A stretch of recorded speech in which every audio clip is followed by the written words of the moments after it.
Welcome everyone, all the panelists. Thank you for being here, and all the participants. We have a thin crowd post lunch, but most of this actually will get viewership once we put this live on Wire after we edit this. So and it's streaming on Facebook as well. So I'm hoping the next couple of hours will be some very, very rich discussions. I'll get us started by just maybe giving the big picture for what this panel will focus on, and then I'll introduce all the panelists, and then we'll start with the questions.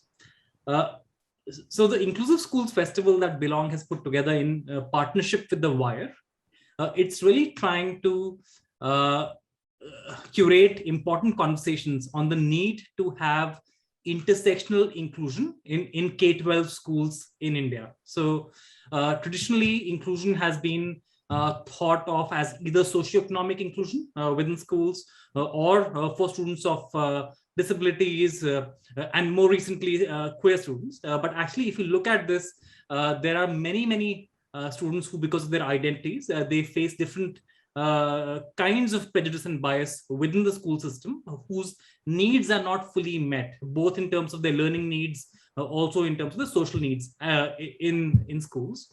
So Belongg really wanted to curate important conversations around some fairly fundamental questions. What is an inclusive school to begin with?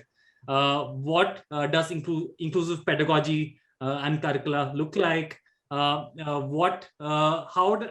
does it need to be tweaked to account for differences between different students? So different methods for different sort of contexts. And then this panel, which is really where the student experience comes alive, is focused on what does an inclusive classroom really mean? Because if you look at it, most of the time that students spend in school is spent within the classroom.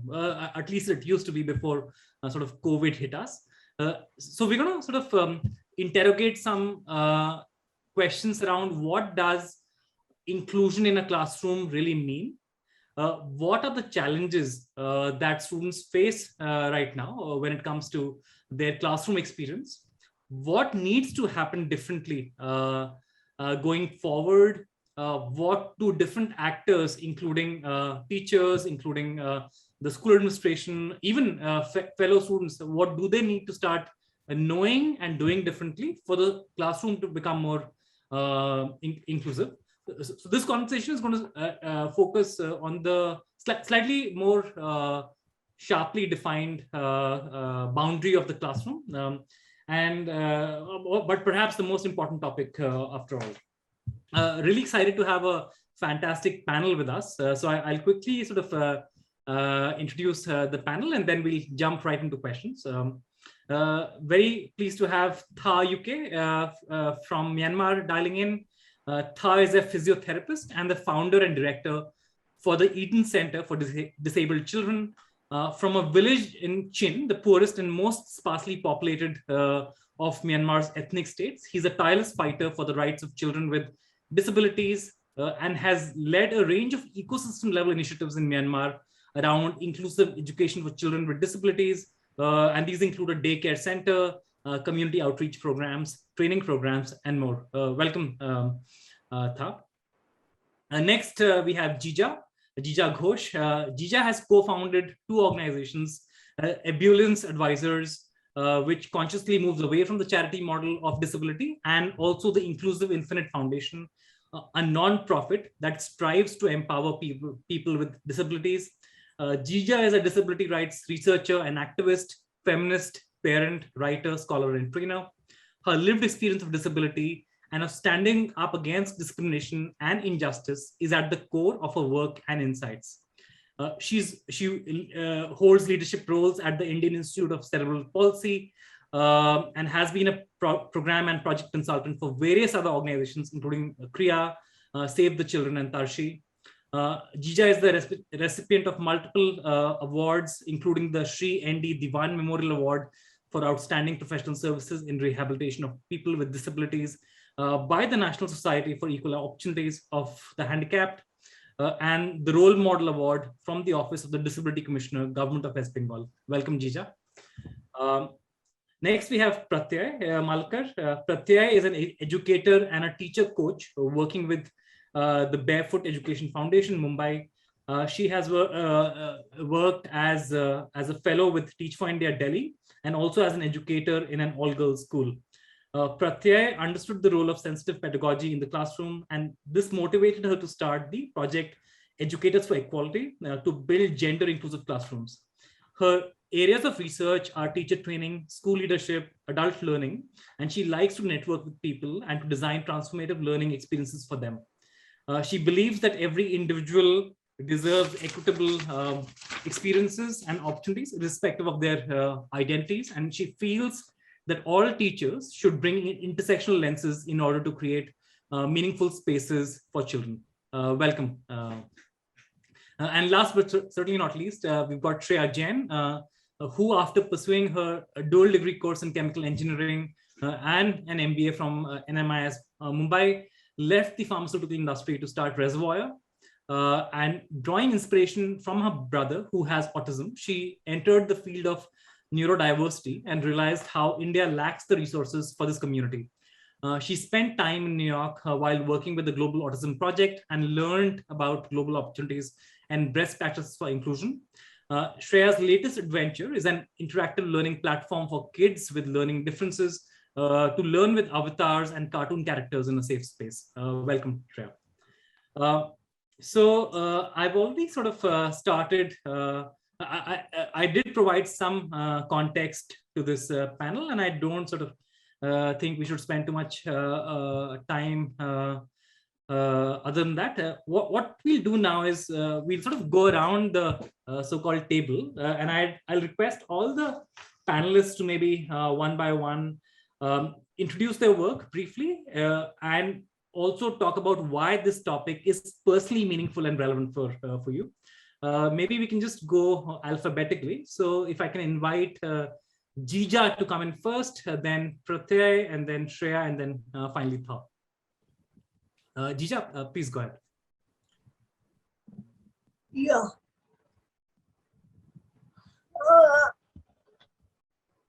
I have a little connection.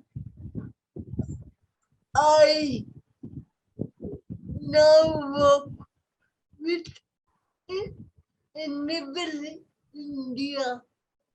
This is an organization. This is an organization in Belongg, and we are looking at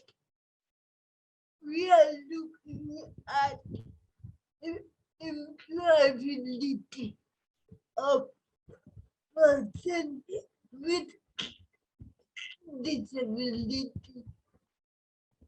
So, thank you for inviting me to the panel. Inclusive education is a very important aspect of education. And when I talk about inclusion, I mean all kinds of children, not just children with disability, but different orientation, the background. Inclusion from me is a very important aspect. And I feel that children learn very fast. They can pick up very fast. And from that young age, if they are exposed to diversity, the diversity becomes a regular feature for them.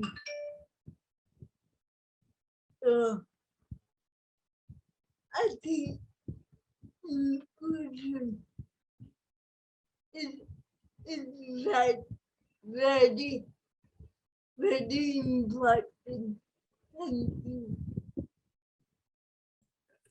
Thank you, Jija. Thank you for sort of your opening remarks. I think fully agree that really, really important to expose children to diversity from a very young age, and they learn really quickly, and it's multi-pronged. Thank you for that. Pratya, would you like to go next? Yeah, sure.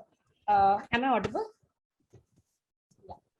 So I think my personal interest in this topic was really like, if I have to tell from my childhood experience, I think it is mostly rooted to that. So me being a queer person in a school, and I'm talking about like school as a structure here. School being the, like, I would say, being the structure in a system which is like mostly patriarchal and heteronormative, and not queer affirmative. So me being a child in such a system, I think I was bullied for being who I am. And I think that experience led me to think somehow that what I have faced as a child in my own classroom, it should not happen with any child. And again, as Jija Ghosh said, right, like when we talk about inclusion, it should not be about, you know, people who are from the queer community. It should be for all children, right? Like when we mean all children, it should be of all identities, all kinds of all sections of the society should be represented there. So I started so I came to the Teach Finder Fellowship with that vision that I'll create a classroom where every child will be accepted.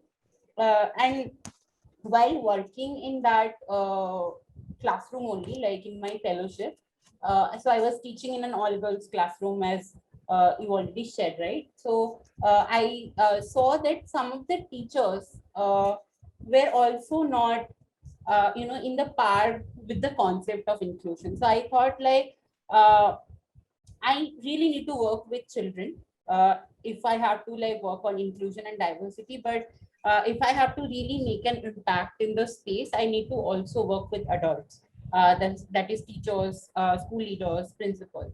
So that's how I think that's something that motivated me to start my own project, which is Educators for Equality. And what we do actually at E4E is to just work with teachers and like adults to build the idea and orientation around inclusion and diversity. And that's too from an intersectional lens. So we talk about not only gender, we talk about all other structural identities as well, and how it plays around in an intersection, because the exclusion never happens in one dimension. It doesn't only happen just just because you are from a marginalized gender group. It also has like other I would say nuances to it, right? So I think we try to work on that, especially with teachers, but yeah, overall with adults as well. So that's about it. Thank you. Thanks, Pratya. Thanks for sharing that. Shreya, can I ask you to go next, please? Sure. Can you all hear me well? Okay. So my interest in this space, like I said, came through my brother's life. Specifically, education is really important in our lives because my brother, when he was 3 years old, he was being kicked out of schools because his educators and his teachers were very scared that he will not be able to fit in. So in our life first, even though getting the diagnosis was really, really hard, we realized that we may not have done the smartest thing by doing that. We always questioned if that was the right decision, because now he was being excluded because of that particular label itself, even though he was doing fine in the structure, as Pratya very nicely mentioned, that the school is a structure. So even though he was fitting in, the educators weren't sure if this was a good idea. And I think he was, kicked out of almost 3 schools, till we realized that even the number of special schools that were available 2 decades back were very, very few. And I grew up in Chandigarh, and at that point, there was no specific structure for children with autism. And that's when my mom realized that she had to start something from scratch. So we moved around a lot to get access to something as basic as education when we were very, very young. Now that we've grown up, I realized that because inclusion is such a vast spectrum, and all the panelists have spoken about that, how can we make something personalized yet scalable? Because one size doesn't fit all, right? We all agree to that. And the definition of disability on almost all sources says that it's a condition of the body or mind that makes it more difficult for the person to conduct certain activities or interact with the world around them. I have a slightly different take on this. I feel like this is a characteristic of the environment and not of the person. And very simply, how I would think about this is that if there is if there's a person in a wheelchair, they can enter the building if there's a ramp. They cannot enter the same building if there's no ramp. So for me, the inaccessibility is in the environment and not in the person. Similarly, for education, children with ADHD can't learn in classrooms because the way the lesson is structured, they're long, they're monotonous. The same child is very capable of receiving the same set of information if it's presented differently. So with this concept that 100% looks different for each child, I wanted to think about how can we make education more accessible. Now that we have macroeconomic trends suggest that internet's going to be available in, even for Thao UK, where it's the smallest and the most remote part. But now technology doesn't stop us from reaching these remote parts. So that's how we came up with the concept of Avatar Adventures, and I'm very excited to show you that as well today. Thank you, Shreya. Thanks for sharing that. Now, can I ask you to come in here? If you're still there. I think lost their connection. Yeah, he did say that internet would be a little dicey, but let's move forward. I'm sure he'll dial back in, and then he can sort of answer this question. So the first question that I have is, why are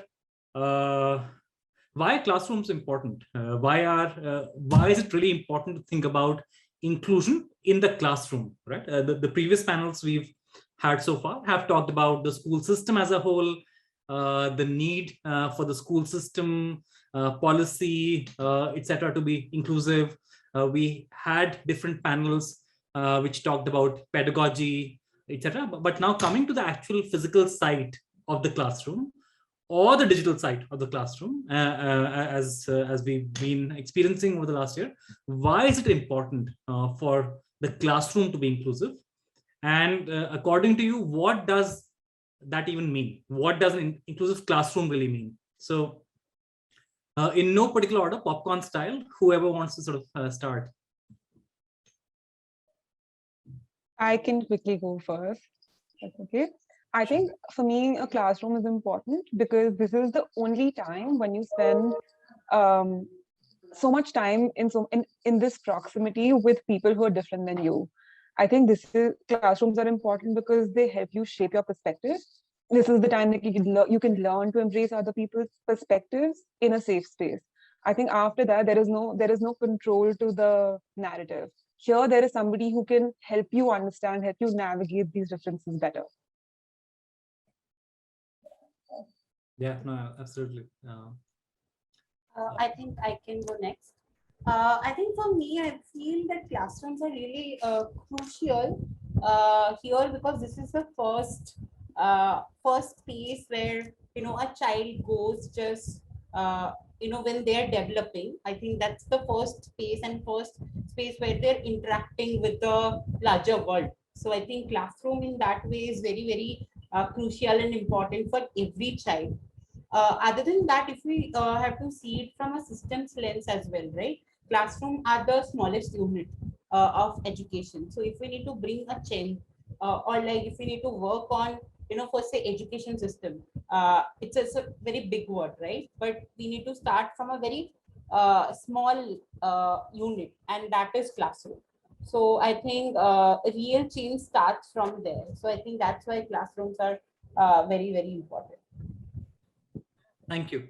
Jija, would you like to go next? Yeah, I think the adults, the teachers play a very important role.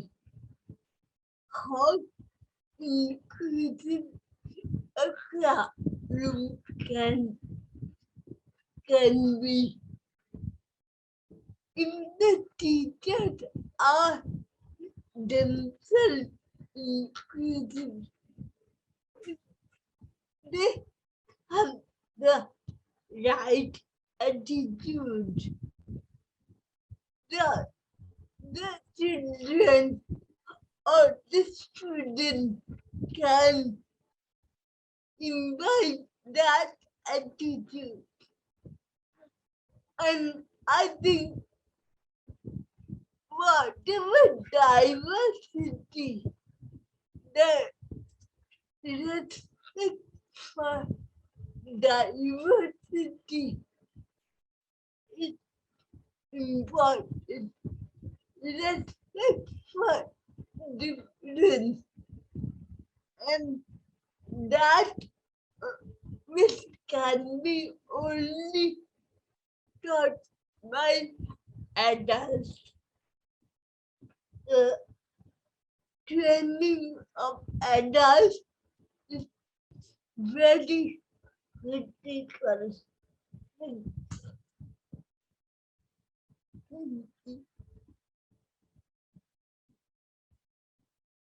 Thank you. Thank you for that.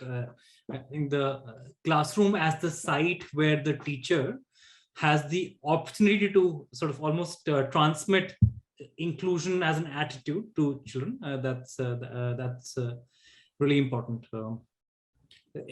So moving on then, so I think all of you have said that the classroom is really really where the rubber sort of meets the road. It's where students sort of get taught by teachers. They are sort of experiencing a mini community that is supposedly very close to them. Where, if you look at India as a country, right, and classrooms within India as a country, what do you think is happening well in terms of inclusion in classrooms, and what are the things that we are failing at within the classroom? So if you look at the classroom as a site, what's working well? I mean, what tends to go well, rather, right? So is it like friendships between students that transcend identity barriers? Is it that there are teachers who, because they know the life history of a student, they're able to really engage on these topics with empathy and nuance? And conversely, I mean, is there a lot of bullying that's happening? Is there a lot of sort of almost putting students in different buckets, typecasting them? So yeah, what's the good and the bad right now in classrooms when it comes to inclusion? And maybe I can ask Jija to sort of answer this first, and then Pratya, and then Shreya. I will go back to my last point about the role of the teacher. Say, I was just thinking that in the last 1.5 years of our lifestyle has changed drastically. So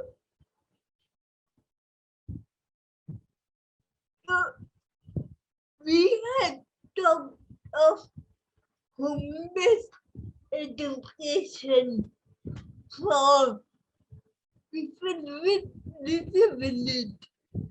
But now everything is home-based. Every child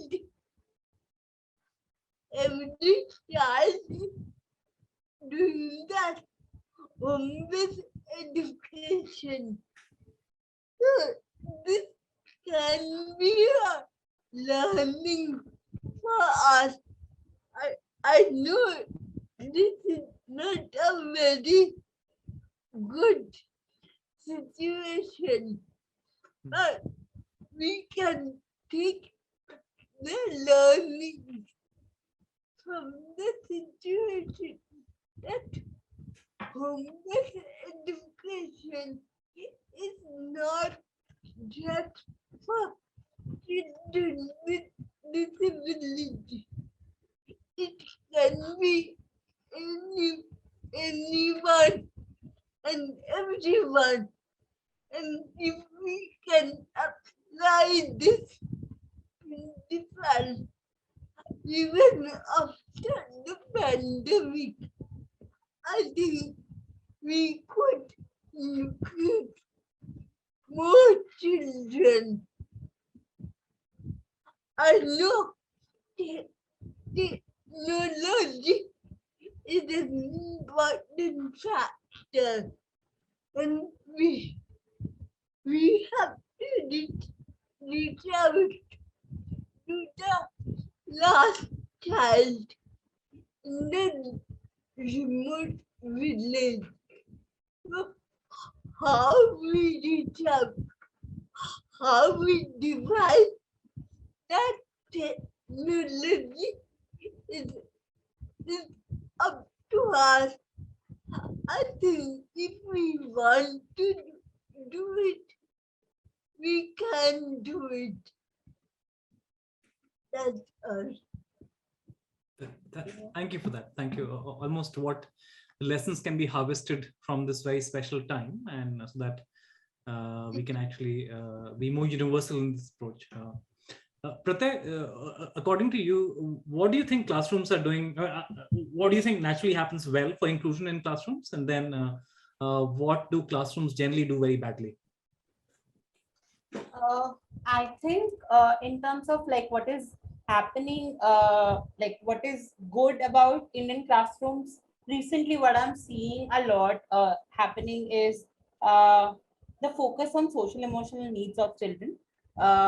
I will not say hugely, but since the time the pandemic has started, I think I have heard educators talking about how we can actually focus on the social emotional needs of children, and that's how like things like ACL or social emotional learning is actually integrated in the lessons.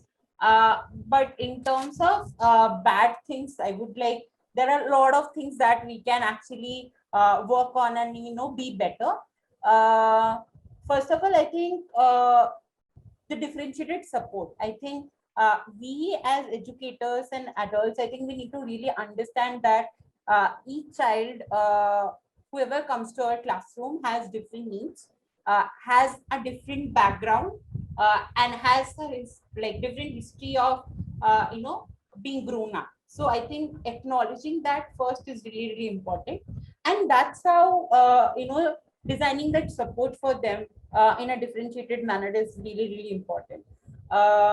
Be it a child who is like from the queer community, or be it a child with special needs, or anything. I mean, we need to really understand the child first, and that's what doesn't happen. I don't think that happens a lot in Indian classrooms.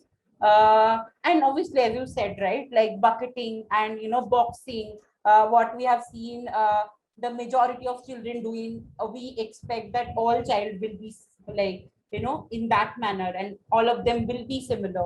I think that's not that should not be the case, right? The concept of othering, that is really, really dangerous. Like when we see I think not only about classroom, as a society also, I would only speak about India. We are never told that, difference is beautiful. I think we are always told that when you meet someone who is different than you, when you see something which is different than you, it's not good. I think as a child, I have heard this a lot of time. Don't talk to this person. This person is like this, or something like that. So these things we are like, these are very much learned behavior. So I think if we have to really do good and be better, in our classrooms, we need to really go deeper and check like what are the biases that we have, and these are very unconscious things. So it comes with more practice and reflection. It doesn't come overnight. So we need to really check with ourselves and try to understand what is this child trying to say to me, and just designing support accordingly. So I think that's what I. Thank you, Pratya. And Tha, welcome back. We are on the question where we're discussing what works well within the classroom, and what seems to go wrong within classrooms to promote inclusion. And maybe what we'll do is we'll have Shreya answer this question, and then it would be great to actually also have the introduction from you, and also maybe then you can answer this question as well. So Shreya, do you just want to go next, and then we can move on to Tha? Yeah. So I think what I think happens right in classrooms is that there's healthy competition.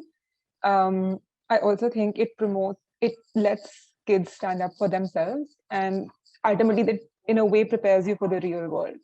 So I think that sense of responsibility towards yourself really like creeps in at that stage. And I think Pratya put in really, really well how also this is the time when you develop biases because of what you're learning from your environment. I think this can go two ways based on the environment you're in. You can develop self-confidence, you can embrace these differences. You can discover your interests through extracurriculars. You learn so much about teamwork as a result of working with people who are different than you. But also at the same time, this can create like huge complexes. I think what would be really interesting is to see if we can have more tools like IEPs, if we can have more tools like inclusive learning being actively spoken about. And I think this is happening now. I think even CBSE for that matter is starting to talk about neurodiversity subject by subject as a part of the curriculum, which I believe will take away a lot of the negatives from the classroom. I think right now we overemphasize and glorify our mark system, and I think those are limitations of the traditional education system we all understand. I think what happens is that even the support that is now being provided by supposed edtech startups always focuses on the top 10% or the top 20%, right? Everybody wants to see who's going to be the topper of the class or who's going to make it to like premium universities or land the best job. I think when we're bucketing, when our ambition is to put all of these children in the same category, we're basically fundamentally creating no room to say that the best can also look different. I think that's what we can do differently in our classrooms today. Yeah, I really like the way you went that the best can also look different. So thanks for that.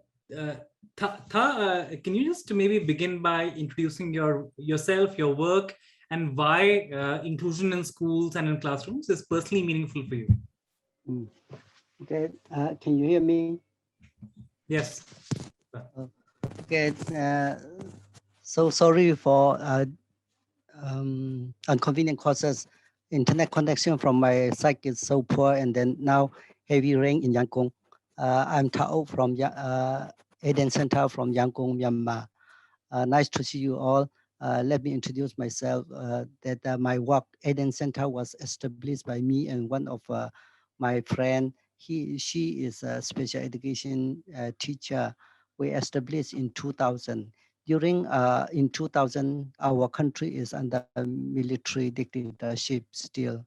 So since we have independence in 1948 until 2000, most of the time we are under dictatorship, and then NGO and CSO was not supported by the government at all. Even though we have established in 2000, we got only NGO registration after 16 years. In 2016 July, we only got a registration as NGO in our country. So we have in our Eden Center is a service provision center for physical and intellectual disabled children under 18.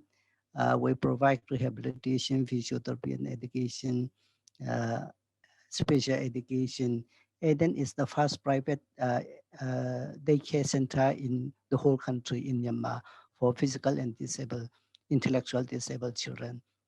So within these 20 years, we have improved a lot. At the beginning, we have established as a service provision center.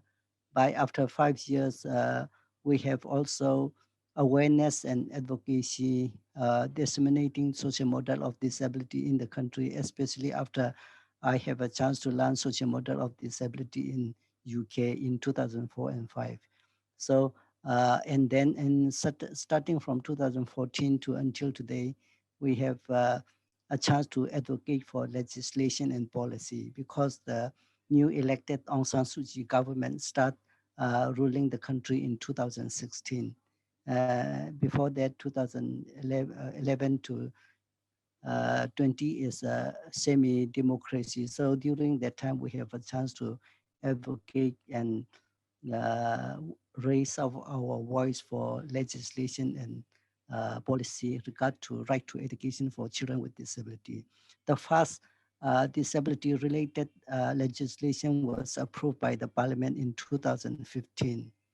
Only after that, before that, we don't have official definition on disability, special school, and then no proper legislation and policy for person with children with disability in our country. So we are starting from charity organization. We try to meet the right to assess their right by children with disability in terms of education, in terms of social services, rehabilitation services, health services, inclusion, or something like that. We start and then slowly increase. Maybe the setting of Myanmar and India is very different, but we try our best to assess right to education for children with disability within these 20 years. So I'm very interesting for the inclusive classroom because as introduced by our moderator, I am living in Myanmar, but I'm not Burmese. I'm one of the very minority group near the border of India from Chin State. Chin State is next to Mizoram State from India. So I'm very minority group, and then I'm also a Christian. Myanmar is a Buddhist country, so in many ways we are like a minority marginalized group. Discriminated in many ways. So even though I'm not a person with disability, I have the same experience of discrimination and neglect in many, many ways. So inclusion is really important for all of us, not only for person with disability, but also for minority group and all other vulnerable group. So especially in Myanmar, we never enjoy uh, diversity. So inclusion is very, very important, not only for India, but also for Myanmar. That's why I'm very interested about this topic. And then thank you. Please allow me to say thank you for inviting me for this very important and interesting session. Thank you so much. And then regarding the question, what doing well in the classroom, I will try to share about Myanmar experience, my experience in Myanmar. Uh, Actually, we have done one small research, right to education of children with disability in Yangon region, and then we found that the children with disability who help in the classroom is the first person who help is the teacher. And then the second person who help the children with disability is their friend. So we ask children with disability, why you are very excited to go to the school? They say that I have a friend. They say that my teacher care for me. So something like that, even though there was no proper legislation and policy and rule and regulation, uh, they have, how to say, in one way or the other, according to their concept or culture, they value to each other. I think in small sense, that kind of warmness, that kind of friendship, uh, everybody can experience in the classroom. I think it is what the classroom is doing very well, even though without legislation, not under legislation or not under the law, but as a pure human being, and they have some kind of friendshipness, warmness, and acceptance to each other. And then what not doing very well in Myanmar context is actually the teacher from Myanmar regular school, all the teacher from Myanmar, they never attend about disability and special education, because in the whole country there was no place to learn that subject until today. That's why all the 100% of school teacher from regular school in the country, they have not familiar with children with disability at all. So they cannot provide quality services for the children of disability because their need is different from, a little bit different from other children. So the teacher don't know how to meet their need according to, with the quality services. Okay, thank you so much. That's so far my sharing. Thank you, Thank you for sharing both about the almost pioneering work that you've done in Myanmar, and also the context and your views on what's working well or not. Actually, the words that you used made me think. You used the word friendships, right? So a lot of inclusion is premised on very human relationships between, let's say, peer students, the student and the teacher, and so on and so forth. And this is in, I suppose, addition to the formal school system and the way the school administration might run a school, right? Before we sort of come to the COVID question, I do want to maybe ask just a couple of you. Do you think there could be situations, have you seen situations where, let's say, in a school which otherwise has no explicit focus on inclusion, just by virtue of one or two teachers, right, or students in a specific classrooms within a school become very inclusive, right? Because of those special bonds, that care that one teacher or a group of students bring. And conversely, even if the school actually has an explicit focus on inclusion, because some teachers or some students in a classroom don't care, that classroom stops being inclusive. Have you seen almost these kind of exceptional situations play out? And again, maybe just anyone who wants to go first, one or two responses would be fantastic. Yeah, I think. Oh, Go ahead. Sorry, go ahead. I saw Tha and then Shreya, so maybe the two of you, if you don't mind. Yeah. Oh, okay. In the regular school, the interest of the teacher is not, they are not the same. They are very different. In Myanmar, the education system is, how to say, a bit, I will try to introduce the culture of classroom in Ministry of Education within regular school. In Myanmar, the school teacher, some of the school teacher, they have extra class, and then they charge for this like a tuition. So the kind of teacher is, when the kind of teacher in the classroom, inclusive is a little bit, how to say, different environment, different environment already. The climate is not the same. So just now, Niraj said that some, without other interests, inclusion is, we can sense, we can see some kind of inclusion here and there. But if some interest is in the teacher has another different interest, the inclusiveness, the warmness is not there, very reduced. But for example, in some kind of tuition, private tuition, they only focus to get distinction by the student. So they forced to be a good learner to get high mark by the student. their only interest is their student will get very high mark and can join very good university, something like that. So in that kind of classroom setting, the inclusiveness is how to say, very, very slim.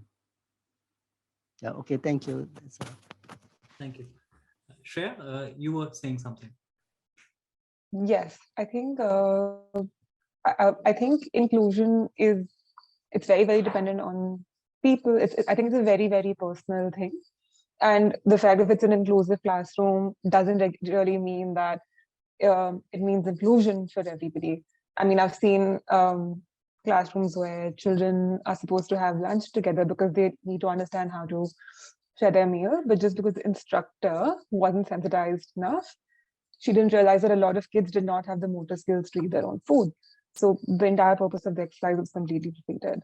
On the other hand, I've also seen in a regular school where my brother went for a short time, the teacher realized that he may not be able to participate in sports the same way. And because she wanted him to be a part of the sports group anyway, she went out of her way to make sure that he was still accommodated. For example, if he doesn't understand the complex rules of a soccer game, every time a team would score a goal, my brother would get like 3 free kicks. So again, it was completely dependent on what the teacher brought about as an idea of inclusion. So I think that happens all the time. It's very, very dependent on the person who's educating the students, who's educating the learner. Yeah, no, thanks for sharing that example. I suppose it just it's both a good thing and a bad thing, I suppose, right? It's a good thing because individuals can truly make a difference if they choose individual teachers, but also it's a bad thing because it's so person dependent. So, but thanks for sort of sharing that example. Moving on to COVID and inclusion in the classrooms, right? So over the last 16, 17 months, we've all been struggling with COVID. Schools have largely been closed. Children, whoever can access education, have been on mobile lesson plans or remote learning, etc. And obviously, millions of students have not been able to access that for reasons of, let's say, just socioeconomic lack of access, or even, let's say, disabilities and so on and so forth, and other markers of sort of who they are.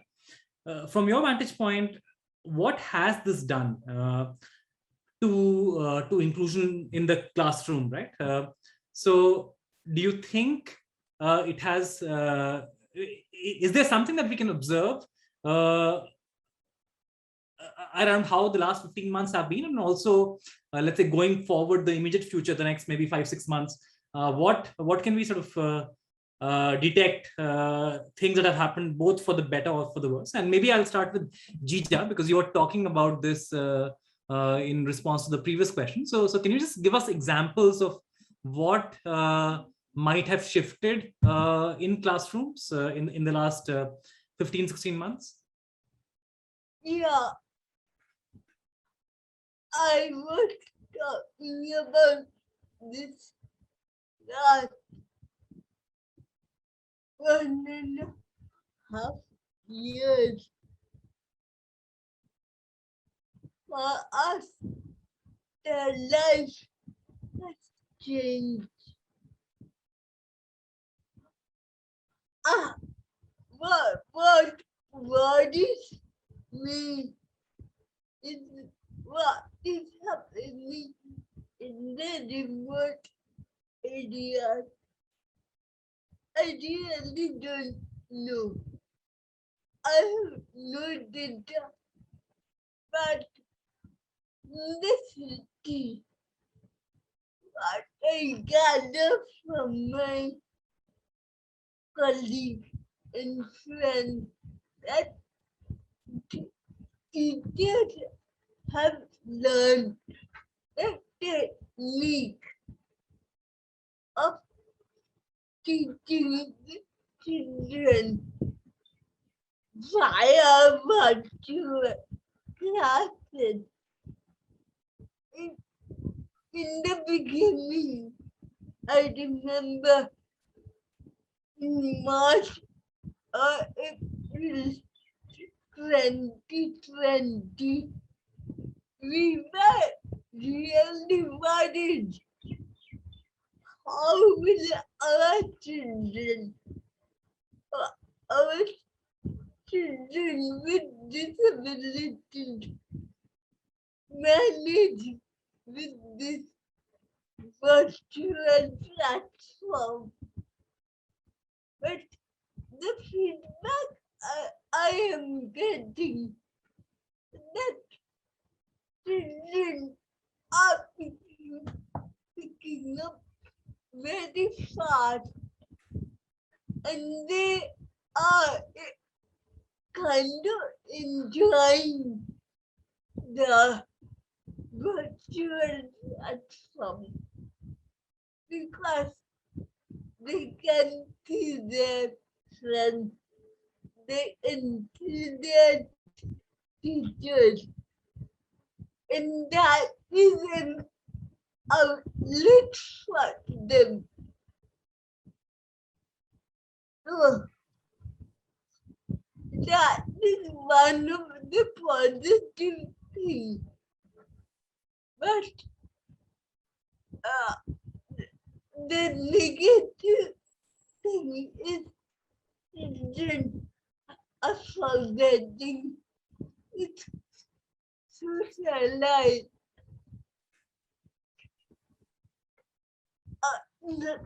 Now I'm talking as a mother. My daughter is 3.5. And my daughter, poor thing, doesn't have a concept of what a friend is. He doesn't know the meaning of a friend. I think that is very sad for the 3.5-year-old. She only sees her teacher and friends virtually. So she's completely deprived from the real world and the real feel of friendship. And I think that will have an long-term impact on our children who are very young, who doesn't understand why they're being locked up at home. Why can't they go out to the park? I think a part of their childhood is being taken away. Thank you. Thank you, Jija. Thanks for sharing that. I suppose a lot of downsides, but perhaps maybe a small silver lining. And what you sort of said really resonates. The sort of permanent effects of social isolation, not being able to sort of meet with their peers or friends. Thank you for that. Pratya, what's your take on this? I mean, both based on the work that you do and also the work that you've sort of done with Educators for Equality, how have the last year and a half been in terms of the experiences that students used to have in the classroom, and also the teachers, let's say your educators who are part of the group that you run? So anything that you want to share, especially maybe if you want to also talk in specific about queer students, right? Anything that that you've picked up? Yeah, so I think first of all, obviously the social isolation point was very like it's very crucial. I think for a lot of students, I mean for all the students, I think the school used to be the safe space where they used to be with their peers, spend the most of the time with them. I think it used to work as a safe space. So what pandemic has affected is they don't have the safe space right now anymore with them. So what I have seen, so when last year pandemic started, I was teaching in my classroom. I was working with Teach for India, and mostly the communities that we work with at Teach for India, I think these are like very underserved communities in the countries.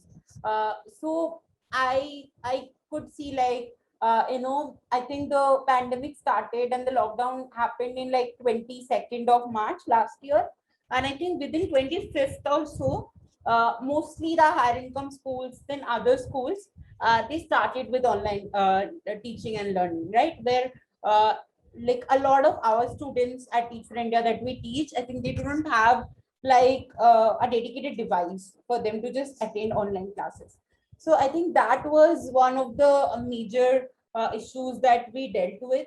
Other than that, again, like my school was an all girls class, like it was an all girls school. So in these communities, we saw like the domestic violence that has like reached its peak in this time, and so many cases of child sexual abuse have been reported. If you even look at the data, in the last year, I think number of child marriages and child sexual abuses have been increased so much.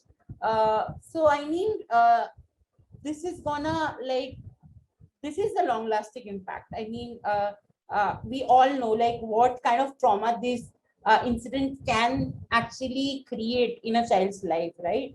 So I mean, that's the most thing. And in terms of learning loss also, I think a lot of students, I mean, if we see the whole system as a race, I mean, it's not fair, right? Some of them are already in the starting point and starting the race, where a lot of them are not even reaching the starting point, right? It's not a fair race.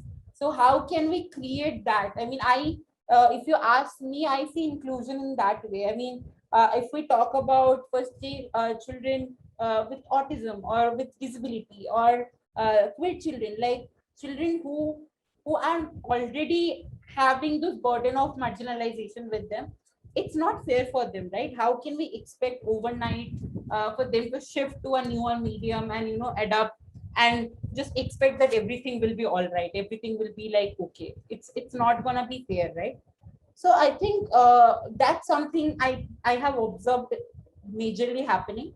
And for again, like for queer children also, as I said, like these classrooms, these peer support were very very crucial, because a lot of them were not out in their families, right? And they can't do a certain set of things in their homes. It's very very I would say hostile, the environment for them. So I think that I have seen.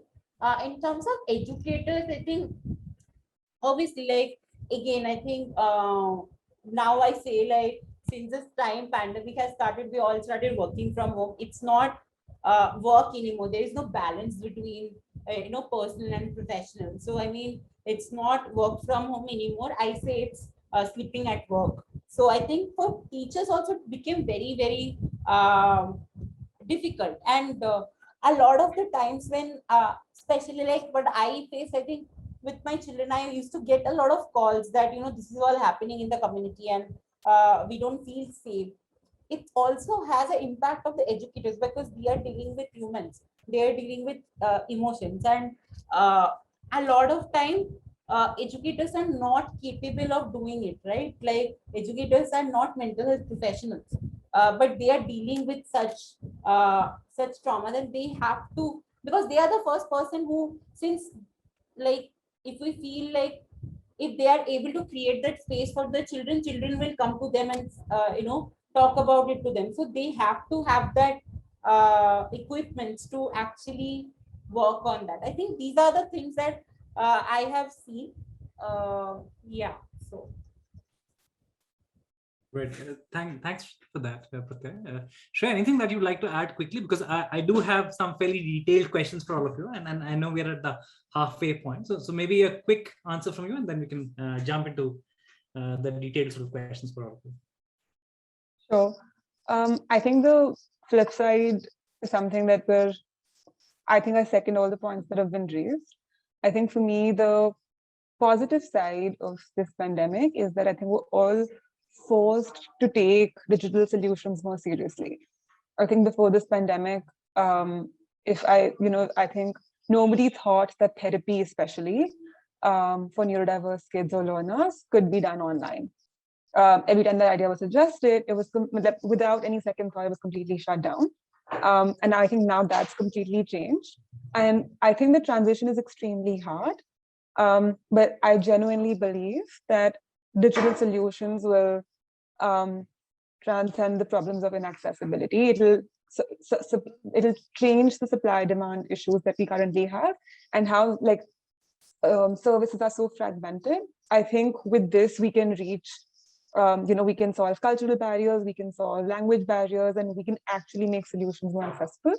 And I think so we actually conducted a survey about this, about what are some of the benefits that parents have seen once they've transitioned online, is that I think they are more involved in their children's education. Because everybody is working from home, it has allowed them to become a part of their learning system a little bit better. Therefore, the personalization automatically has increased. I think these are my two bits. I know I think a lot of other things have already been covered, so I'll stop here. Okay, thanks for that. So now coming to you, Jija, you've actually worn multiple hats, starting Ebullience, starting the Inclusion Infinite Initiative. You've led disability studies at the Indian Institute of Cerebral Palsy, and also you've consulted with multiple organizations, including Tarshi. So through all of these different experiences that you've picked up, what if you had to distill inclusion in classrooms down to maybe 2 or 3 key principles that should be kept in mind? What are those 2 or 3 big design principles that should be kept in mind when we think of inclusive classrooms?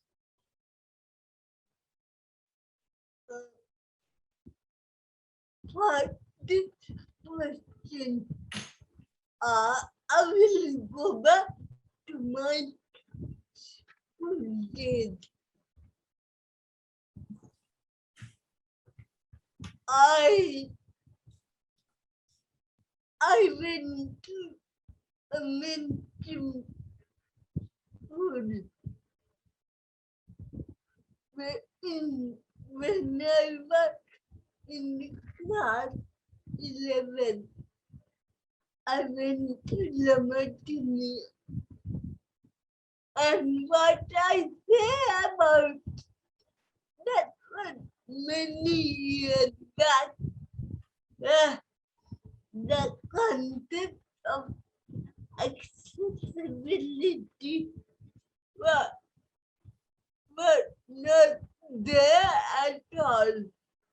But what I say about my experience is that physical accessibility wasn't there at all. But what was there was the attitudinal accessibility, which made me feel comfortable and be the part of the class and participate in the class. And I think that is very critical. And now we have legislation. We have lot of things to support us. We can talk about accessibility, but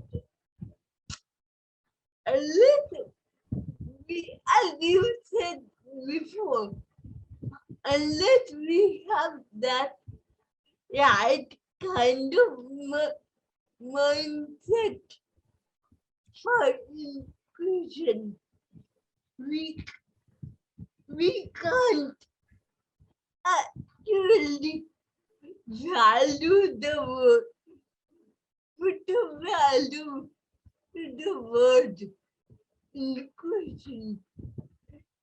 And the funniest part is my teacher in those days, they had no idea. They had no idea what inclusion meant. But they did it intuitively.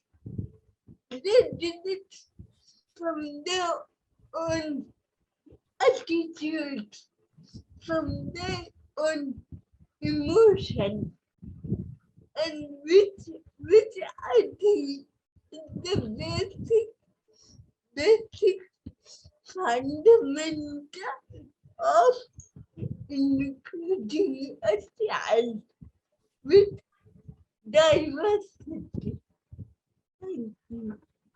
I think that's a very, very profound point you're making, Jija. It's not just about physical accessibility, it's really about the right attitudes, etc., and the right mindsets. But the question then becomes, how do you promote right mindsets at the scale of a country like India, right? So India, which has more than 1 million schools, anything that you can share that you think works to actually promote the right mindset, to promote inclusive mindsets in teachers and in school administration, in students? We cannot guarantee mindset. We cannot. But yes, there are mechanisms like training of teachers, exposure of teachers. So we can use those mechanisms to guarantee a change of the mindset. I don't know. We can't guarantee that. Okay, no, thank you. I think training being super important, and obviously no guarantees, but at least it's a necessary, but maybe not sufficient condition to do that. Thank you. Pratya, coming to you, and I want to talk about gender inclusive classrooms, right? Through all the different work that you've done, TFI, Barefoot, Educators for Equality. First of all, how would you define a gender inclusive classroom, right? As opposed to inclusion with a wider lens. Number two, where are we in terms of gender inclusion, especially in the last maybe 5 to 10 years? And what are the biases slash blind spots that are sort of impeding progress right now? Yeah, that's a very interesting question. So I think to define gender inclusive classroom, I think I just want to quote here, share this quote by Gloria Steinem, where she says that if you want to talk about gender inclusion, you have to talk about a world where there is no gender. So I think the definition by itself, like when you are not segregating enough space in a classroom, when you are not segregating, when you're not creating segregation on the basis of gender, and you are not using the gender as a lens to discrimination, I think that's what a gender inclusive classroom means for me, where actually the differential needs of different gender groups are affirmed. I think that's what I believe as a gender inclusive classroom. In terms of the second question that you have asked, that like you asked about like how different it is, right? Like in different contexts. Am I? Yeah, where are we? By and large, where are we as a country in terms of gender inclusion in our classrooms? And what are the biases and blind spots that sort of keep us back here? Yeah. Right. So I think we as a country, if we have to talk about India, I think in a global level only, we are in a very starting mode, we're in a very initial mode where the work on gender sensitive pedagogies and inclusive TLMs, teaching learning materials, these things are actually in a developing stage in a global mode. And I think for India, these conversations are very much starting. So I think I haven't had a reference point when I started Educators for Equality last year. Like I haven't had like the literature that I have got mostly were from the Western countries and also some of the African countries. The works that I have seen.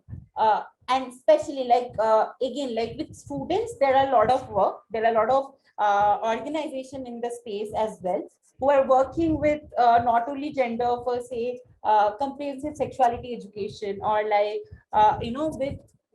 with students, but then again with a specific age group of students, mostly with youth. But like I think like what my idea was that when you need to talk about gender, I think there is no right or wrong age. I mean, you can talk about it with children from elementary classrooms as well. That's what like we, a group of educators, believe, and that's why like Educators for Equality is like starting. I think in terms of blind spot, again we are just starting. So there are a lot of like there are this major problem that we see is the lack of uh, sensitization and the lack of the right language. We need to really create the vocabulary around inclusion, and in terms of gender inclusion, we need to work on that. So I think this is the major problem, and this is what we at E4U we are trying to do. So last year, how we worked with, since like we mostly started, we never worked with the physical ground because we started after the pandemic hit us. So we started with like teachers at Teach for India only. Like last year, it was a pilot year for us. So we started with Teach for India fellows, and these were from different cities, like all the 7 cities that Teach for India has intervention. So we worked with like 21 classrooms like across India. So we had a training program. It was like a 10 weeks program that we ran with them, and I think teacher training was the piece that we wanted to intervene with. So we developed a module on gender sensitive pedagogy. So how can we actually work in the classroom with pedagogies that are gender inclusive, they are gender informed. So I think that was about our work mostly. And in terms of like differences that I have seen, like again, like from a Teach for India perspective, I would say the sensitization level was comparatively more. If we have to see like teachers in government schools, because again, like they didn't have the exposure. We need to like acknowledge that our teachers don't have the exposure, and this is not their fault as well. So we as a system, as I told, like we all are part of this system, right? That actually teach us to see queer people in a certain lens, right? So teachers are also part of, teachers are not coming from Mars, they are also part of this system. So I think our approach was how we can start this journey with them. At least like there should be a starting point at least where we can start this journey of just unlearning and then relearning. Before we tell them that you need to learn something, we need to tell them that you need to unlearn a lot of things, though all the things that you have learned so far are not right. So we need to do that, and that's more difficult, I would say, because and again, these are adults, so like a lot years of conditioning, biases, all that goes there. So we need to really work on that. And currently we are trying to also work with government schools in Delhi. So yeah, this is the plan that we are trying to. But the bright spot, I would like to end with the bright spot that we have seen, that a lot of teachers has started acknowledging. I mean, I have made teachers who have come to me with questions like, I always knew this. I have this particular child in my class who I know is different, and I need to be aware of that. I am aware of that, but I don't have the right language to address this.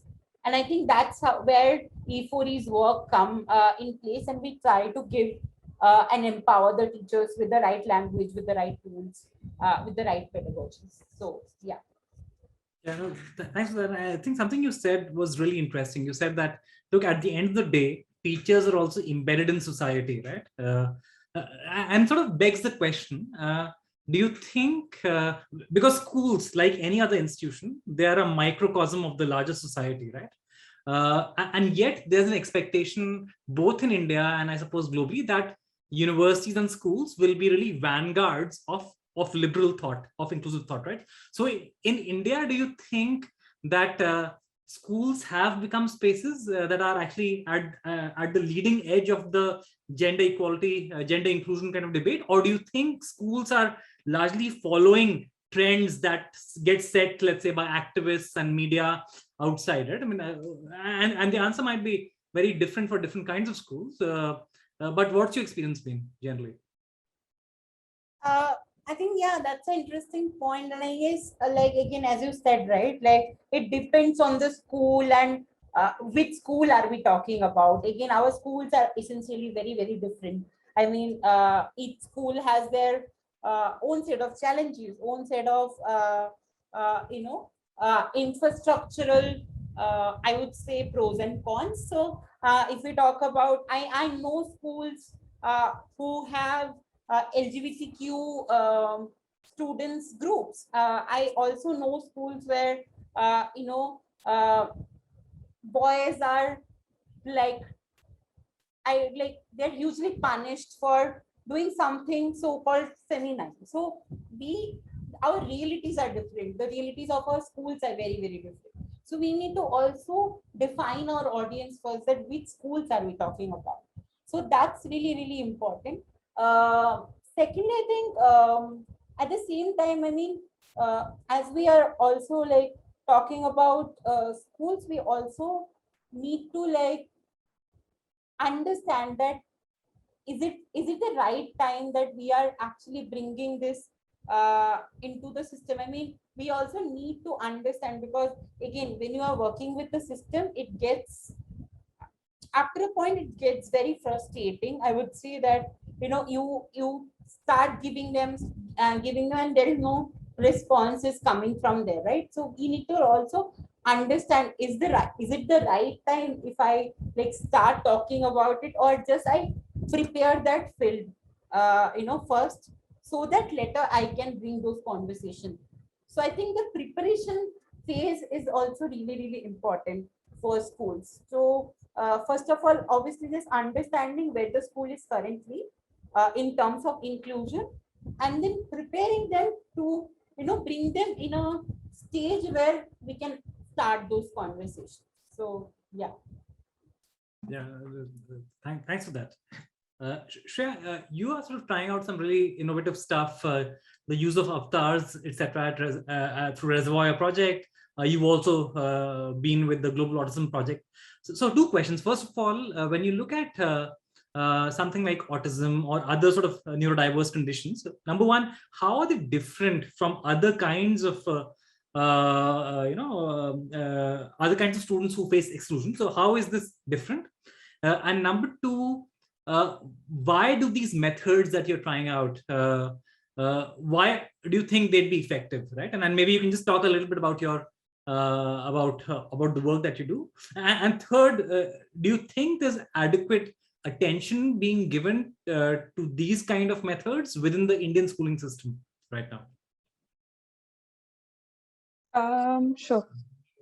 I think I want to start by saying that the fact that autism and almost all neurological differences are mostly invisible, they are subjected to discrimination that arise from not knowing.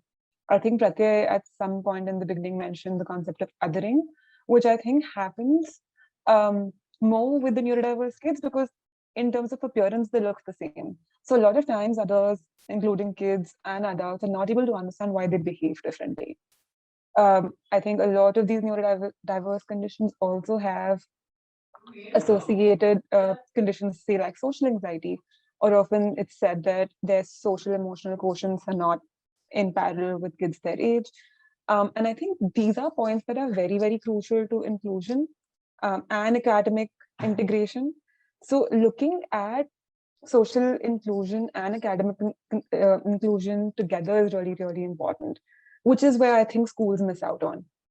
Even though for kids with disabilities, we're thinking of accessible technology or assistive technology, we're thinking in terms of how can they learn better. For neurodiverse children, what gets missed out on, what are the kind of accommodations they need to even learn in the first place. I think this is where the concept of avatar adventures came in, by saying that first we need to create a space which is which is which allows the child to learn in a way a regular classroom doesn't provide. We also, the panelists also spoke about the importance of friendship. Now, even for something as simple as this, they need to understand social rules, right? So if a child with autism is trying to interact with his or her peers, then they need to understand the simple concept of turn taking, the simple concept of accommodating the other person's needs. How do we teach them these skills? These fundamental skills are not a part of a curriculum. So with our avatars, what we do is we provide a space where they have enough time, enough opportunities to practice and learn these skills.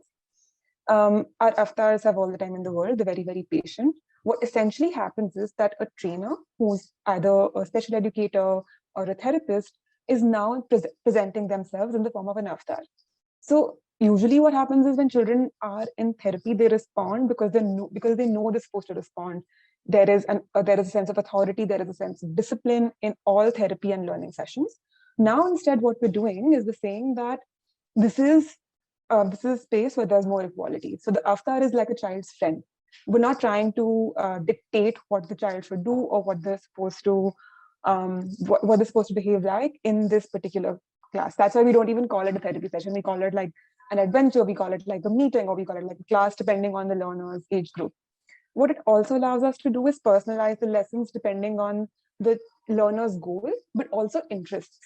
So right now in our program, the youngest learner is 6. She's a girl with Down syndrome, and the oldest learner is 31. And both of them, in a very unique way, came to us with the same goal, which is communication. Now, while the level of conversation, the complexity of their speech, everything differs, the fundamental goal was the same, which was really interesting for us to see. So I quickly want to show you how the avatars look and how we present them in different environments to make the session a little bit more interesting for our learners. Right. So now, as you see, as you were seeing me in the first place, now you see our avatar. So this is our first male avatar. His name is Rohan.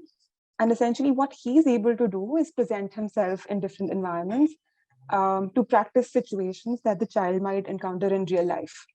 So we can present in environments that are very, very similar to our learners' environment. So for one of our learners, we were practicing when guests come over to our house, what is the appropriate form of communication we have? Right? So we're saying, okay, how do we reach out to the guest? What kind of communication do we do with them? We help them frame a message, talk about things that might be important in this interaction. So if you're familiar with the concept of social stories, a lot of it is very similar to that, which is making the environment more realistic. So then essentially what we can do is we can practice that when the guest is in your house, something as simple as categorizing who this person is and basis that where will you sit, right? So if it's your relative, if it's your brother, is it okay to sit next to the person? But if it's your neighbor, you probably would sit on the sofa. Then we also practice how you could, in this situation, have a chat with this person, right? So what are some appropriate conversations that you can have with this person? And because at this time, the child is in a neutral space, we can ask them for help. Now the child is not in the need of help, our avatar is in the need of help, and the child is empowered to offer solutions, right? So, we also have, for example, if a phone call in the middle of a conversation, how do you excuse yourself? and respond to this call, right? So these are all things that are very, very minor, but very important social rules. Again, we were discussing what would you offer your guest, and these are all things basis what the child would actually do in this real situation, right? So just want to quickly show you another example of how we could also present them in an environment that's something that they're likely to experience, right? So let's say one of our learners had huge social anxiety when they would go to McDonald's, even though that was their favorite restaurant. So now essentially what our environment would do is allow them to practice all these kind of situations in this space. So be it their favorite thing not being available, extra waiting time, them not having change in the moment, all situations that they would encounter in McDonald's, we would break it down step by step and allow them to practice in the safe space. We also have some characters that are more friendly, that are more cartoon-like rather than adults. So this is one of our most popular characters, and he's called Kickoff. So he's Kickoff the dinosaur, and he lives in a jungle. So each of these characters are personalized spaces our learners' goals, right? So for example, if we want to talk about something that's related to water, he simply goes near a waterfall. He's also very, he can get really, really tired in the middle of a class and may need a nap. So all of these emotions are things that children and learners will experience in their own classrooms. We can also present them in with characters that the children are already familiar with. So children are already familiar with Peppa Pig. Now what we do is we integrate the two things into a lesson, right? So for example, if we're planning to go on the beach, this was a sequencing activity we were doing with our learners. So we've taken two very different concepts to work on a goal that the child needs to work on, right? So here again, we're talking about social cues. We constantly question the child on what happens next. Again, and here the avatar is always asking for guidance from the student.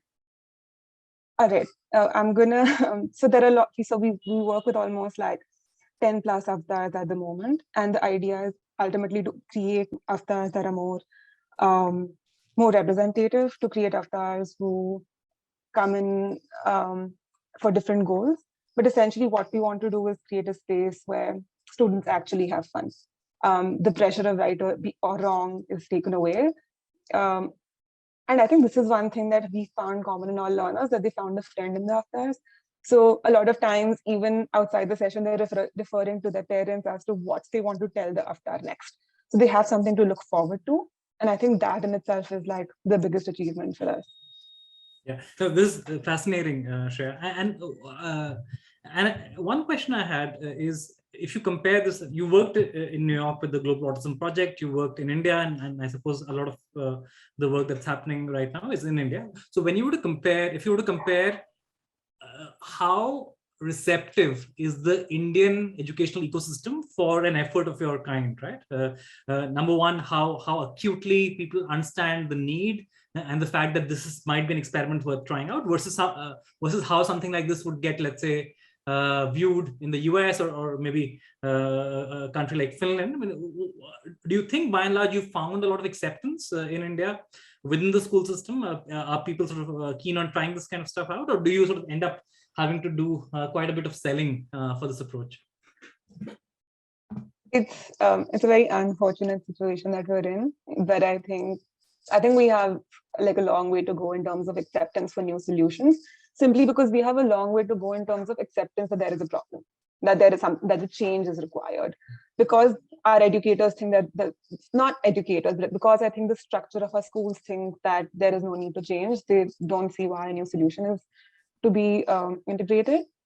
But that being said, I think working in New York, I think what was really different is that I had peers along my side who had disabilities, who had autism and other neurodiversities, and they led very, very meaningful lives, right? So they had apartments, they had girlfriends, they had mentors, they had, they were navigating the city on their own, and all of these things I couldn't even imagine for my brother or for other people or my friends in India who have disabilities. So I think that was the bit that was really overwhelming for me to come back and say, we need to reimagine possibilities for our community, right? We cannot be happy and we cannot just accept what's being given to us as our finality in terms of resources.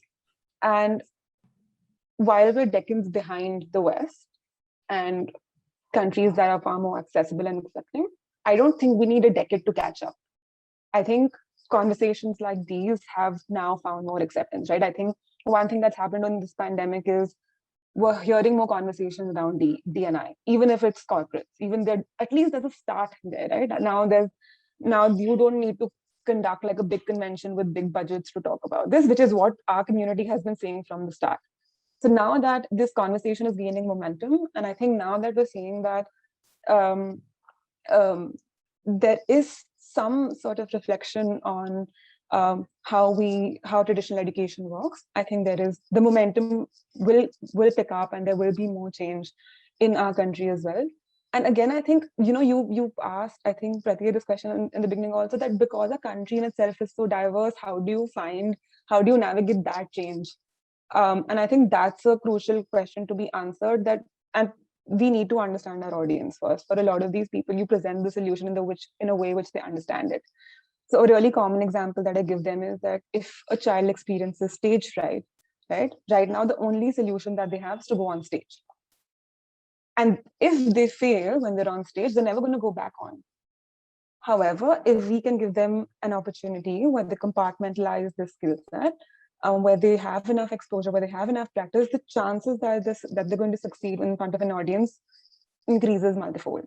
So I think, like, even for it's our responsibility as a community to make, to make these solutions approachable, accessible.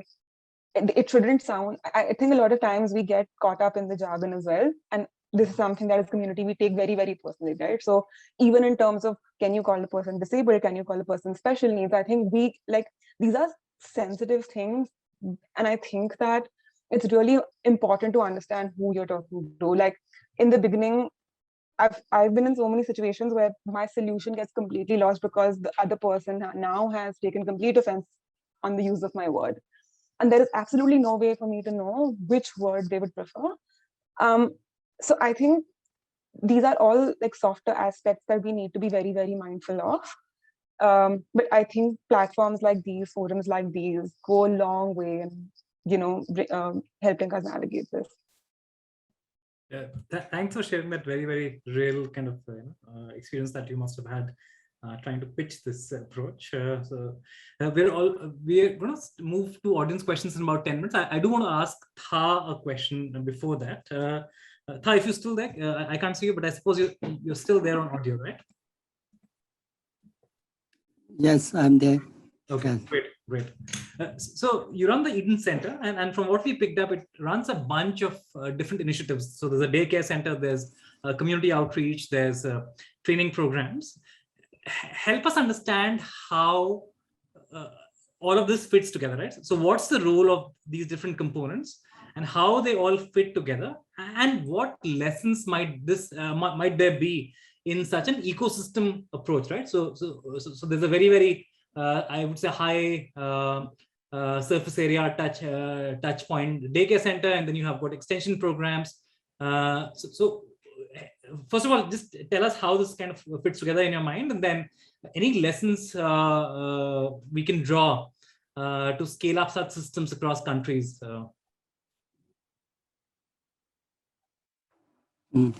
Okay, thank you.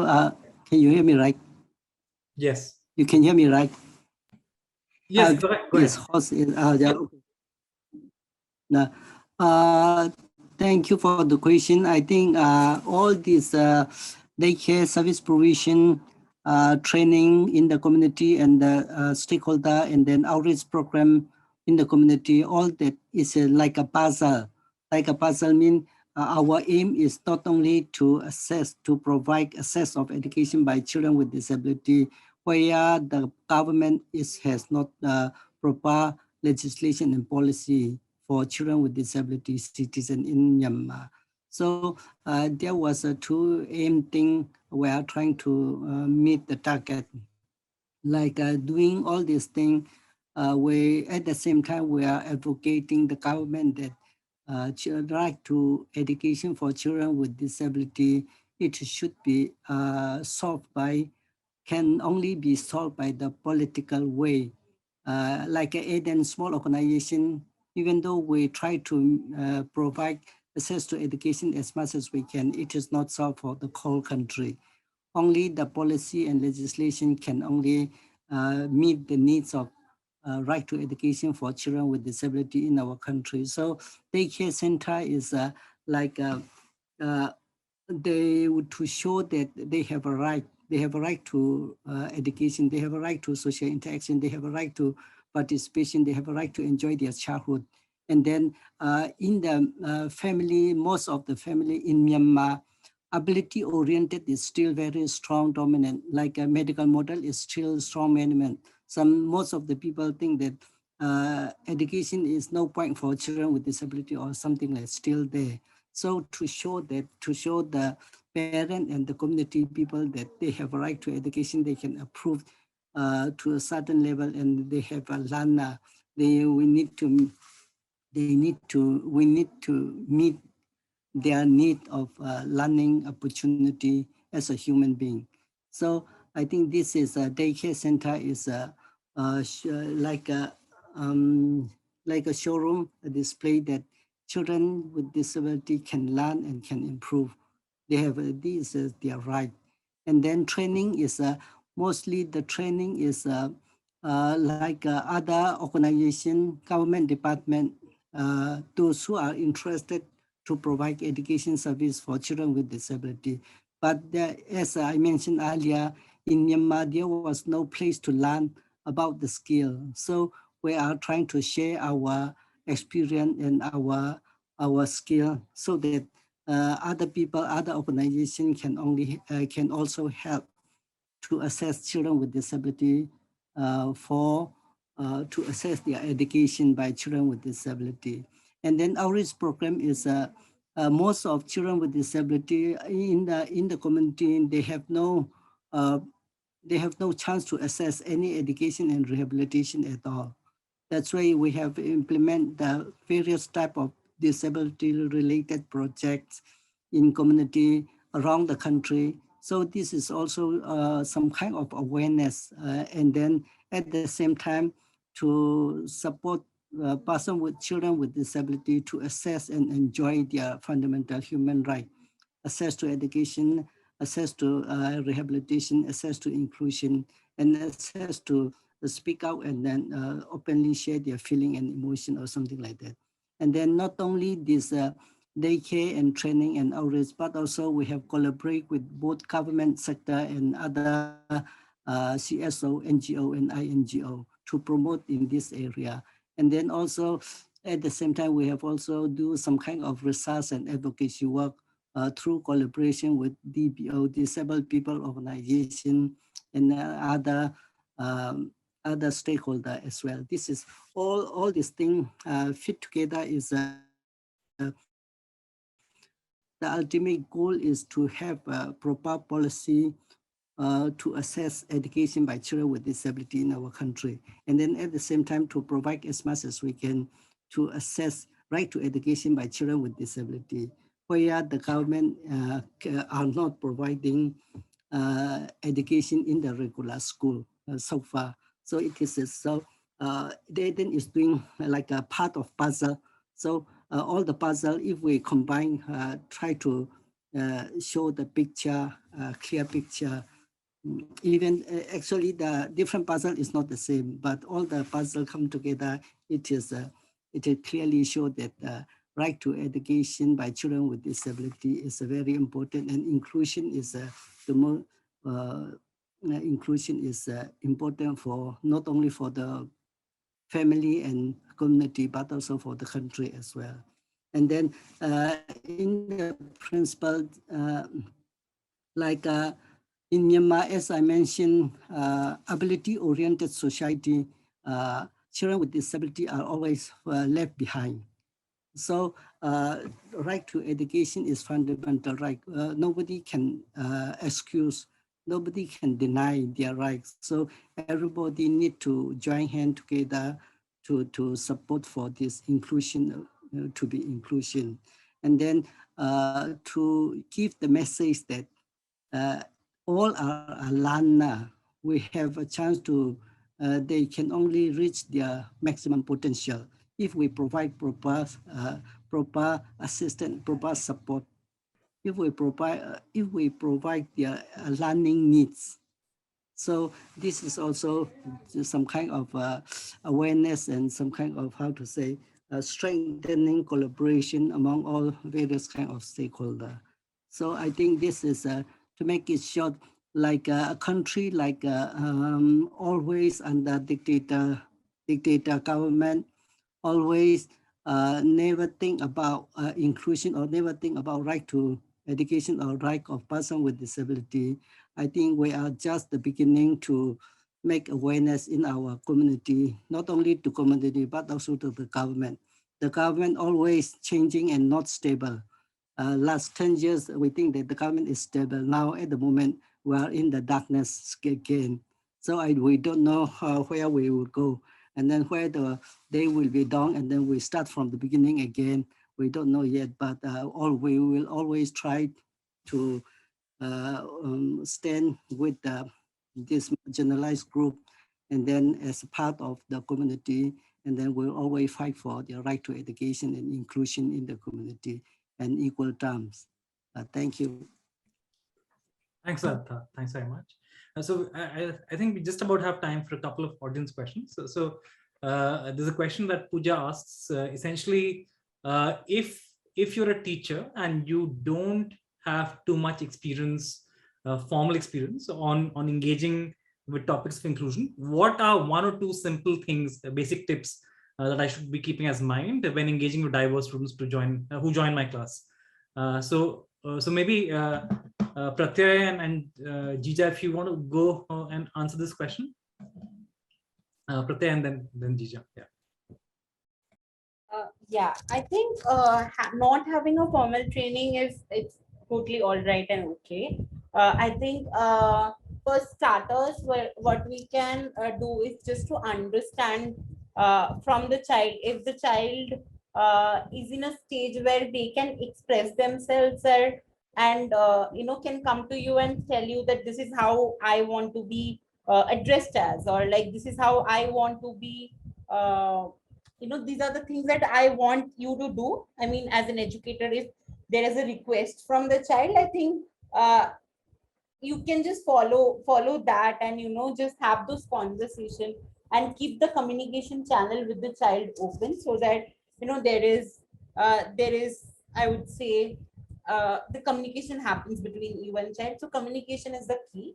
Other than that, for your professional development, I don't know for identity specifically, but for at least dealing with queer children, I can say. So there are like lot of resources, even for children with special needs or children with disabilities. So there are a lot of resources in the internet. So you have like readings, you have structures, you have framework. So you can just start your own research and start reading about it, and talking to people who are actually working on these issues. If this is like specific and you have identified, okay, that there is a need in your classroom, so start networking and start talking to people as much as you can.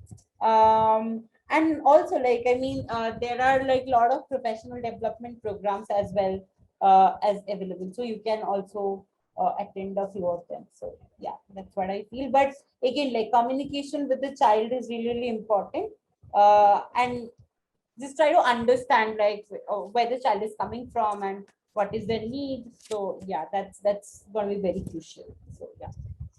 Thank you. Jija, anything you'd like to add? So how can teachers without any formal training make their classrooms more inclusive? I think I agree with Pragya, what she said. And now there's a pool of information, and then internet, or you can talk to people and just try to learn about the child. Just try to know the child well. I think Pooja had already said, but said the same thing. Okay, thank you for that. So the next two questions, maybe Shreya, if you want to take, the question is around how do you imagine the avatars being used in digital classrooms now that we have COVID? And second, can autistic students join school classrooms with this tool?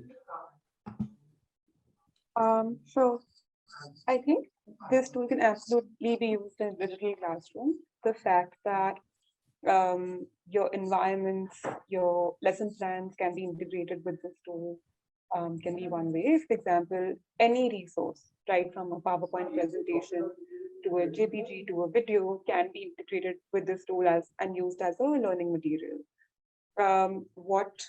How you can think about this is that while your teaching strategy and a lot of your evidence-based techniques remain the same, only your medium of delivery is changing. And it allows you to be more flexible, it allows you to be more creative with your students. The only thing I would recommend is that keeping your batch of students small. The most effective way of using this tool is that it's personalized to the likes and interests and the goals of the students. And I'm not sure if it's possible to do that for very, very large groups. That being said, yes, it can absolutely be used for learners with autism. In fact, we have several learners with autism who are in the program and have benefited from the course. It allows them to practice real life situations that they otherwise might find really stressful. Not only that, we worked on several communication goals, behavior goals, and simple academic goals because of the relationship that they form with us now.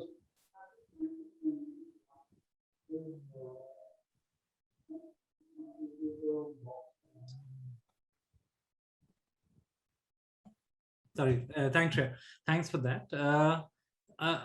Saransh, do we have any more time? I know the next panel starts like really soon. There's one more. I think it's not so much a question. It's really about if you can just share if any of the panelists wants to share your source of strength and resilience. There's a teacher, I suppose, who's written in saying that they want to encourage themselves and their class to work on these topics. And then is there sort of one or two inspiring anecdotes or stories that you can share? That would be helpful. But we'll do that only if we actually have time. Saransh? Yeah, we have 10 minutes around that. Okay.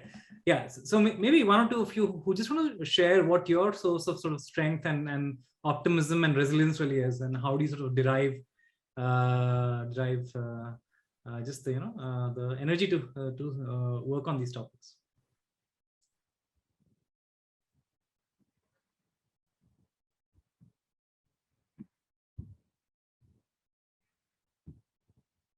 I can go. Sure. I think personally for me, I think I'm powered by curiosity, and I think I think anything that's a new adventure is very exciting, and I believe that the more opportunities that children have, the more adventures they can be a part of their learning automatically. Expands multifold, and I think this is true for anybody. So I think what motivates me to keep thinking of innovative solutions is the same feeling of discovering something new, and that can be through a conversation, that can be through a workshop. So I think I really like talking to people from different backgrounds, participating in conversations like these, or even attending sessions like these, because I think it really adds to your perspective. And it always like helps you think about the same thing in a different way. Hearing other people's experiences can be extremely valuable. So I think just talk to as many people as possible. And I'm sure from there, your ideas with them. Can I go? Yeah, so I want to share something. You asked about anecdote. So today morning, one of our fellow educators have shared one of the stories from their classroom. So last year, when we were doing these sessions with the educators, I think one of the sessions was also to look at the resource, right? Like what kind of resource that you can use in the classroom to drive this conversation. And again, there's this myth, right? Like you cannot talk to like grade 2 or 3 child about a topic like gender or like something like that.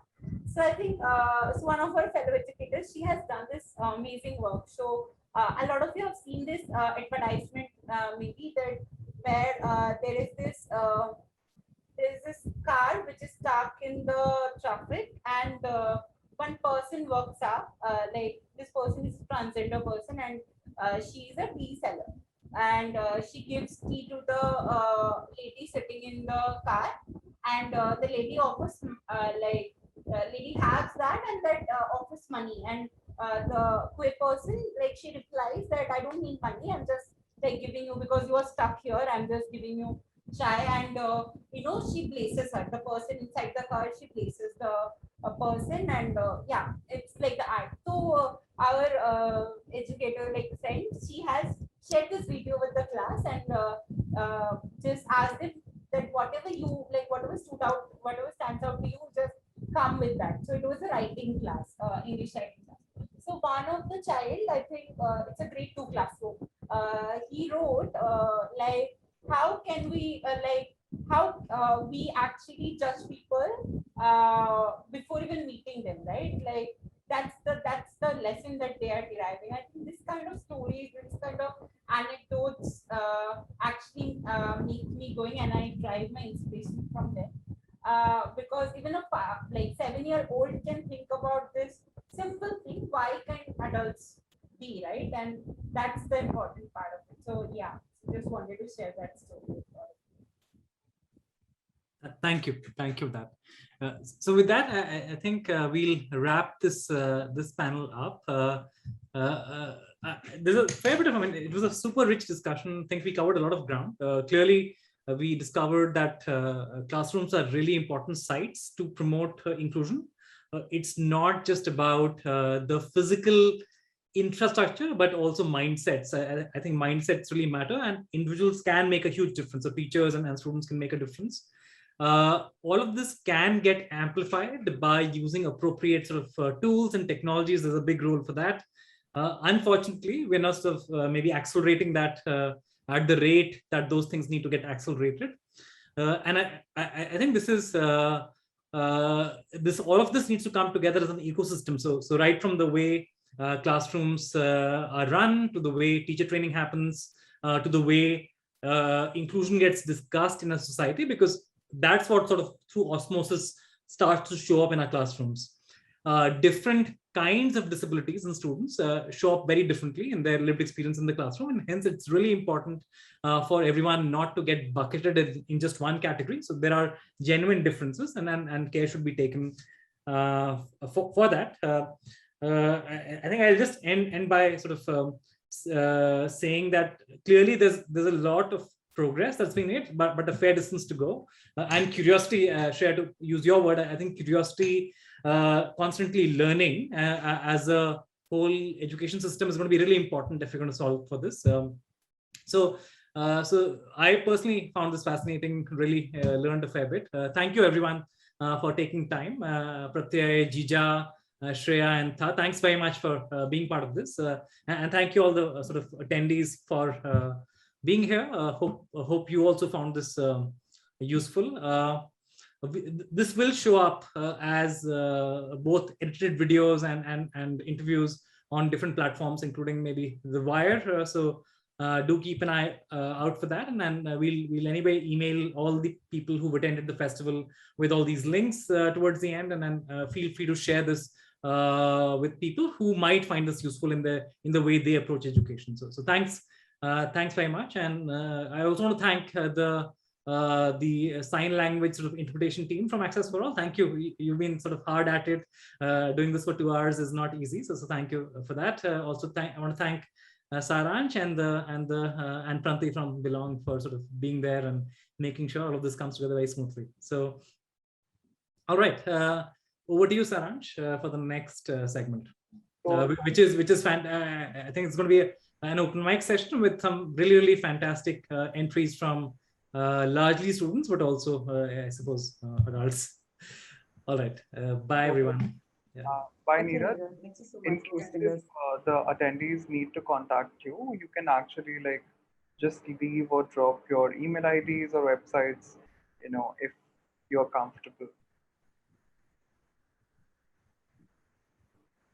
So we would be moving into our last segment of the festival, which is an open mic with school students.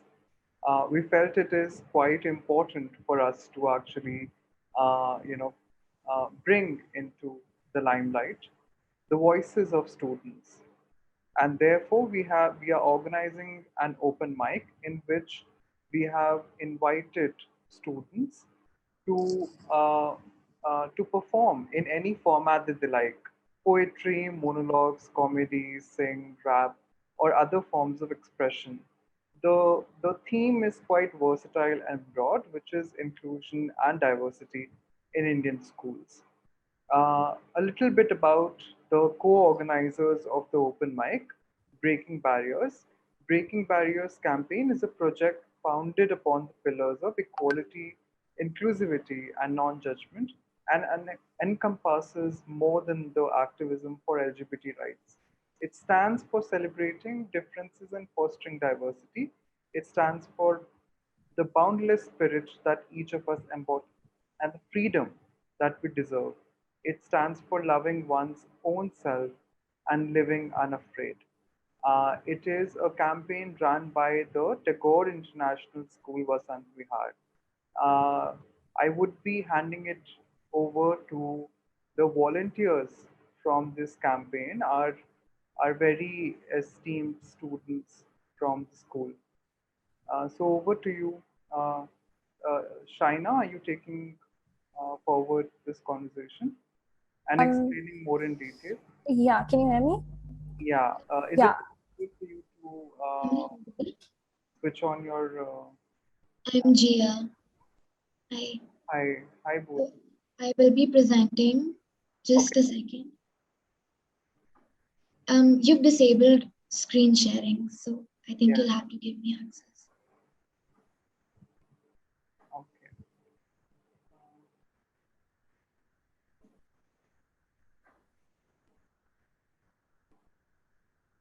It's still not given. Now you are the co-host, so you can actually do that. Okay, right. Yes. Um,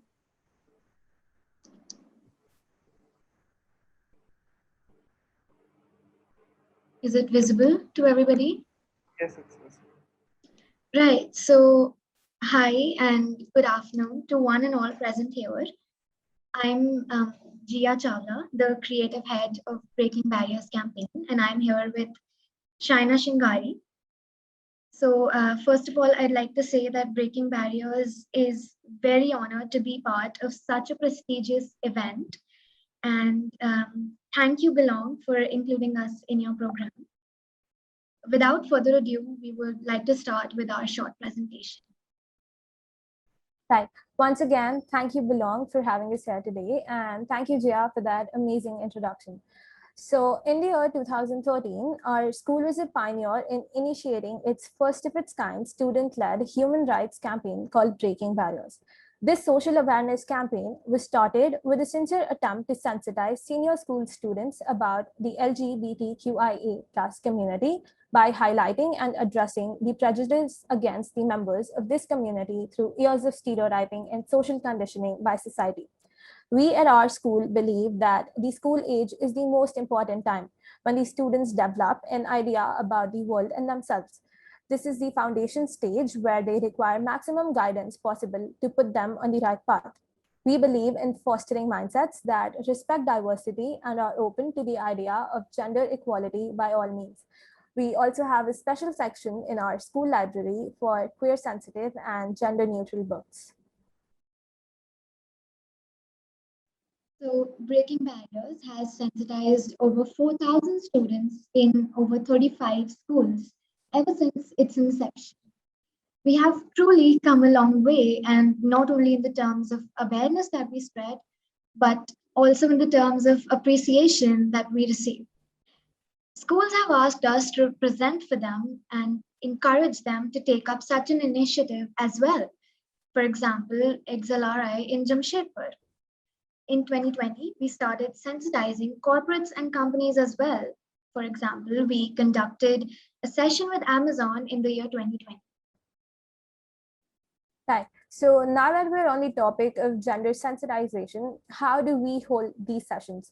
In an ideal situation, our team goes over to the school to hold sessions for them. But because of the pandemic, we have been holding sessions over Google Meet or Zoom.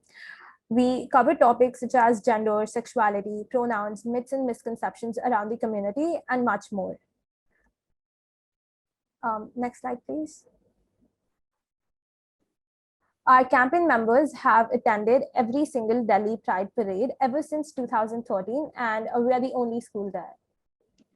We believe in working with like-minded organizations, and we have collaborated with Pride Circle for their hashtag 21-Day Ally Challenge and the High Commission of Canada to spread awareness on the topic of human rights.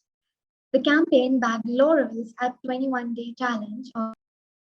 So, as I was saying, we have collaborated with like-minded organizations like Pride Circle for their 21-Day Ally Challenge and the High Commission of Canada to spread awareness on the topic of human rights.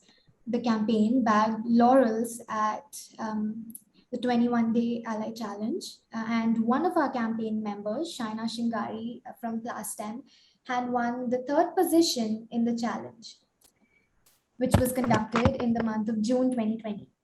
As part of this challenge, she had to accomplish a series of tasks and challenges each day as an LGBT+ ally changemaker.